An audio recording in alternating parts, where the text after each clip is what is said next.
that's reminiscent of classic thrash metal. 4 friends getting together, making music that we like and that hopefully everyone else will like. So just bringing metal to the table. I'm hoping that the outcome of the band is obviously to be successful and play in front of people who enjoy our music and, you know, leave a dent in the music scene.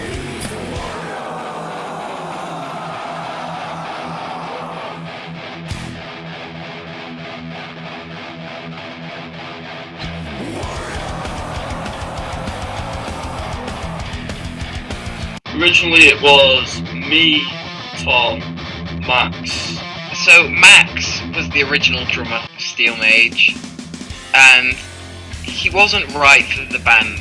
I mean, he's never been into metal.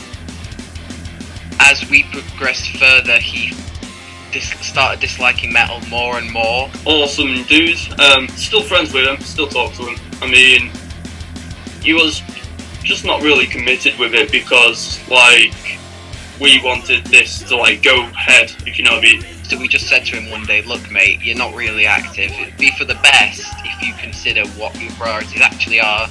Do you want to stay in the band? And he said, yeah, you're right. So he made the decision to leave himself with a bit of encouragement. We put a message up saying that we needed a new drummer, and luckily Jack, who you know is our drummer today, he saw the message and he thought he'd message the band page where it was originally advertised, asking if, you know, if there would be any opportunity for him to step into the place, in which we accepted his offer to be our drummer. We organised a group call before our first rehearsal, and our first rehearsal was in December 2019, and it was just myself, Tommy, and Louis. Tom was actually seen motionless in white that night. But in terms of the group call, we did have a group call prior to that rehearsal, just so I could kind of get to know the rest of the lads and kind of we could bounce off each other in that sense. And then group calls certainly became a regular occurrence, obviously, when the lockdown started last March. However, group calls were becoming quite frequent, and from the start of 2020, when we started getting more gigs under our belt, and we started, you know, taking it more seriously and obviously getting into the studio and stuff, we felt a group call was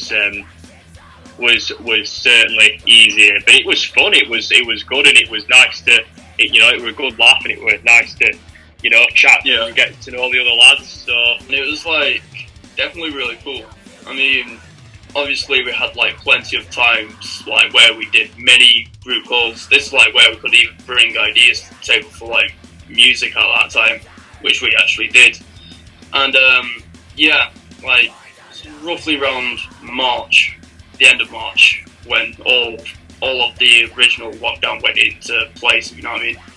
And even on the first rehearsal, we were like, yeah, you don't. Even on his warm-up, we were like, yeah, you're in. We started good and you know, he picked up things quickly, and he messaged the band page after seeing the advertisement, and it was me who he actually spoke to, because I was at the time running the page, and then from that point on, we added him to the group chat, and then from that point on, the vibe changed. Not in a bad way at all. In fact, Jack's a brilliant friend, and he was right from the start, you know. But it was amazing because Jack pretty much, he was very candid with us, and he was like, you're bad at this, you're bad at this, you're really good at this, but you need to improve at this, we need to fix this, we need to fix this, and he set goals for us, and he basically directed the band. Now we all kind of play that role together.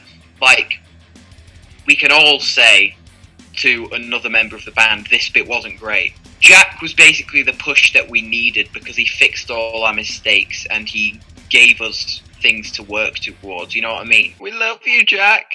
December 28th, 2019, that was our first ever rehearsal as a full band. Yeah, that was preparing for our debut gig. It was definitely a mixture. It was definitely a mixture of lads being lads, you know, 4 lads just kind of chilling and messing about, but then we also I was just familiarising myself with the songs that the lads had already got.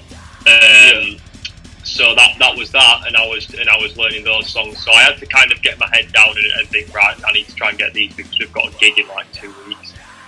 And especially when it came to writing the lyrics for Beatdown as well. I write the majority of them. It's probably like 75-80% me, 25-20% Jack. It's kind of like often I'll write the majority of the lyrics, send them to Jack, and Jack will kind of say, I don't like this bit, I think we should change this bit. And so kind of, and he does the same for me actually. We kind of, like, we give each other outside opinions to make our lyrics better, if that makes sense.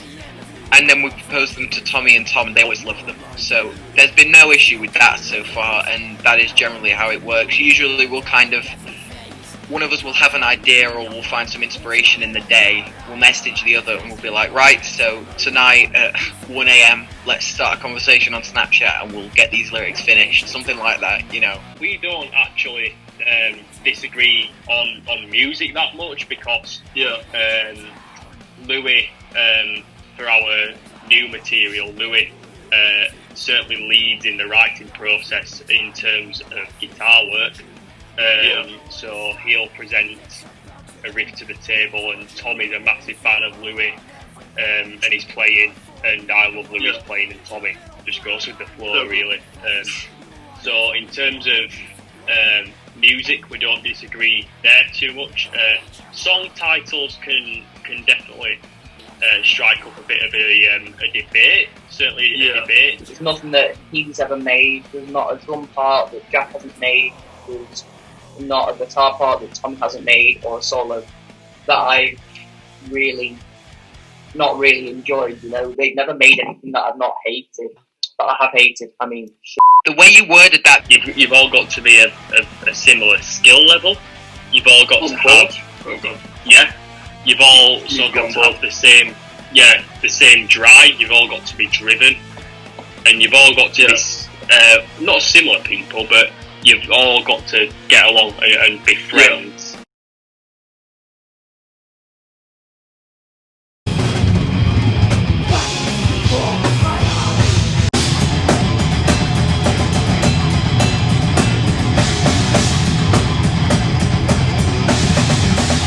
Oh my god! no, That was our first gig. Oh my god! that was Pop High. Yeah, the venue was called Pop, and it was located in Hyde, but everyone just calls it Pop Hyde. That was where our first gig was. It was actually a post office. It was a post office. That's literally where our first gig was. It was a post office conversion, and it was still utilised as a post office, but it was more of a social youth congregation centre that held some live events. That's where our first gig was. There was definitely a lot of adrenaline. It was a great feeling to look out and see people moshing. We had pits for the Uprising of Hatred, Point of No Return, and Blading Edge, and it was great to see people. And the place was packed. It was a small little place, but the place was packed. It was a decent first gig, but it was by no means brilliant. I mean, for us, it wasn't the best one. I mean, we'd written Beatdown the evening before. We finished the lyrics for Beatdown the evening before, so I forgot all the lyrics for that. We messed up songs. What you hear for Blading Edge is basically a demo because we changed the riffs in Blading Edge after it. It was fun. It was a great first gig. It was a really good atmosphere. It was one of those things where, like, you watch it back after feeling amazing being on the stage and you think, it sounds like shit. A lot of advertising. You know, you've got to rub it in people's faces, but not to the point where it's irritating for them. But when we were hyping it up, it was just sort of like, we've got some big news coming.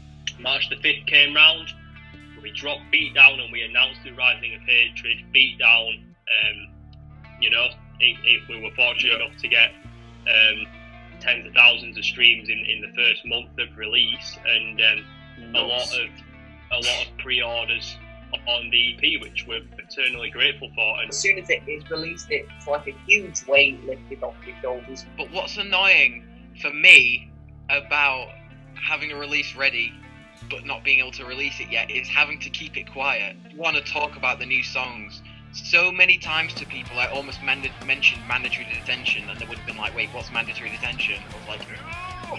Imagine trying to hide a new release from your family. Like, where you going? And like, I'm actually going to the recording studio, but I don't want to be suspicious, so I'll just say like, I'm going to smoke drugs behind the supermarket with my friends, Mum. Merch is definitely a high contributing factor to how a band can pay for stuff like the studio. So we've never had any financial issues like that. And what else? Oh yeah, and we've never had anybody being a dick or anything really. I mean, we've had haters and we've had like hate accounts set up, but we've never had anyone directly being a at school. There was a lot of people. I had both good and bad comments. Like I had the bad ones were obviously, oh, you're a goth, you're a mosher, all that stuff. Then the good ones like, oh mate, how did you get that many streams? And people were saying that to me. It was like, I don't know. And then I always remember when I was in my local supermarket, Morrison's, and I was wearing my Steel Mage beanie actually, and I obviously had my face. I had my face mask on at this point too, so no one could really recognise me at all. Anyway, I was in the fruit and veg section, and there was this guy that came up to me, and he was like, "Oh, that's a sick beanie, man. I really love Steel Mage." Stuff like that. I can't remember exactly.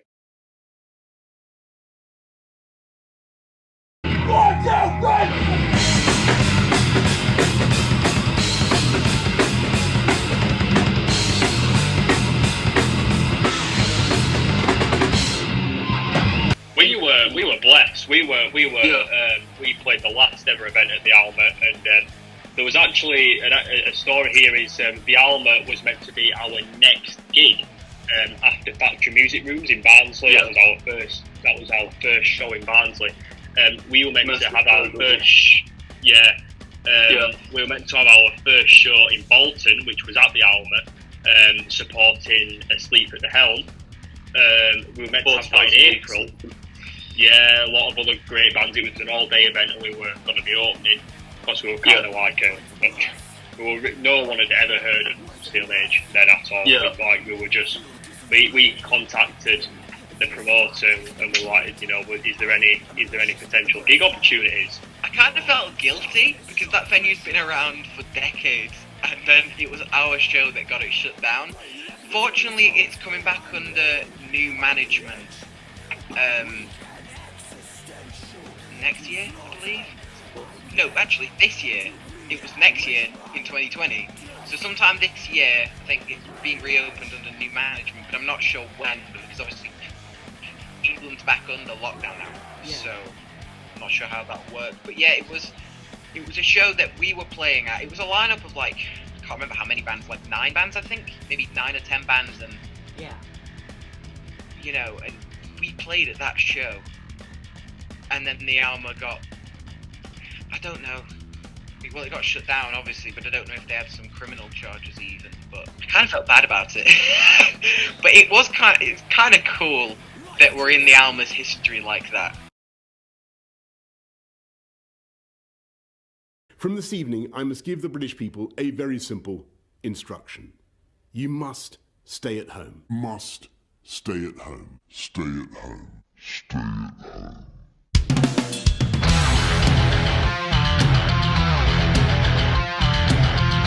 We've never had periods like, oh, we're just going to stop. We've never done that. But we've definitely thought, guys, this is taking the piss now, like what's going on? And we felt definitely demotivated. However, that's what inspired us to write Mandatory Detention. As soon as lockdown hit, we were like, before we had heard anything about coronavirus, we were, planning an EP. Once we'd recorded it, we were like, 2020 is going to be our year, the year that we did stuff. But then obviously lockdown came into place, and we unfortunately had to cancel a lot of the gigs that we were supposed to be playing were cancelled. Obviously we wrote Mandatory Detention, which was essentially based on the entire event of COVID and the lockdown? Our mentality as a whole is like keep moving. Like we've always got like social media, so we can still contact, but still, yeah, it definitely took a toll a bit. But as we said just then, we've shown that through our music, like Temper and Mandatory Detention. But yeah, I kind of spare a few things because I don't want to get too political on our music. I don't want to like make people hear it and they go, oh, you know what I mean? Like, it's kind of, there are a few elements in Mandatory Detention. In the chorus, it's very much, they're quite clearly those lines are about mental health. Then in the first verse, it's kind of being sung from the virus's perspective. Yeah, second verse, it's kind of at the government, so saying how a change needs to be made because it's just not working. And it is pretty much our feelings, and it's our collective feelings as well. They aren't just my beliefs. Every one of us in the band believes that there needs to be a change made politically in this country. And we're all on the same page with the chorus, with the mental health thing. We all feel alone and abandoned and stuck, imprisoned in our house, you know, like the line says, because it's stay alone with your thoughts, dwelling on your doubt. That's exactly how we feel. Yeah. And then the imprisoned as well. We all feel that way, and it does kind of suck, but you know, it is what it is. And I think it's helped us all to have that song, because as well as releasing music and having our fan base, our amazing fan base backing us up, we had an idea with the video that it's like a big nightmare. So the concept behind the Mandatory Detention music video was the thoughts inside someone's head. So you know, stay alone with your thoughts, for example, is that linked into that lyric? But it's how the lockdown and the pandemic and feeling restricted and getting controlled and having to fit to somebody else's rules, which is so hard, and something that is, you know, you can easily go out from going into a shop, being next to someone without a face covering, to then maybe the next day going into a shop with a face covering, having to keep a million miles away from everyone. It's so different, yeah. and it can really, and it's the small things in life like that can really affect people's mental health. So the Mandatory Detention music video symbolises insanity, nightmarish thoughts, definitely an element of deprivation to reality, like being deprived of what real life was like. You know, we're living in a completely new age now. So that we definitely wanted to include stuff like that in the music video because of just how mad it can drive you, really. Yeah. And obviously we've got the TVs and the static in there as well, to symbolise the album art. And the album art represents how your room how you see your room after being a year locked down. You know, you're just constantly in it, you're constantly at home. So you've got your dusty TV and you've got the bed, and then it's all kind of like, oh. It is something that channels the way we feel because it's accurate to how we feel.